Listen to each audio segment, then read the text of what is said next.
Hi, and today's tutorial I'm going to show you how to use multiple desktops on the Windows 11.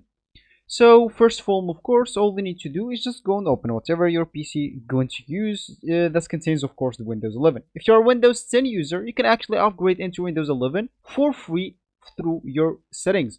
So make sure to just go and do that. And of course, you can even let the Windows 11 download into the background of your PC. And then in the meanwhile, you can actually use your PC.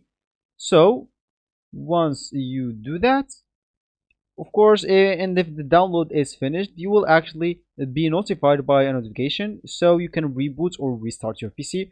And once you do that, you will find your Windows 11 installed and ready to use. And of course, even you will have a recovery point if you want to go back to Windows 10 if you want, if you didn't like it, if or something like that, or something happened.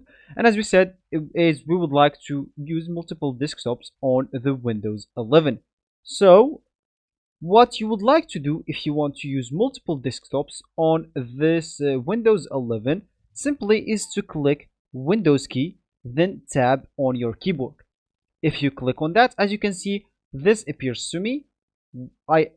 Desktop 1 appears to me, and as you can see, new desktop appears to me. So if I click here,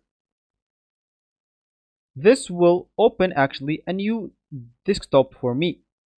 And now if I click at Windows tab, as you can see, I'll have a new desktop and I'll be able to go into it whenever I want. Of course, I can even delete it if I want by simply clicking at this X button.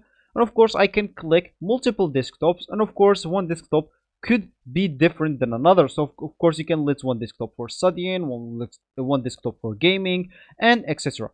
So this will be actually for this tutorial. I hope you like it. Thank you guys for watching, and goodbye.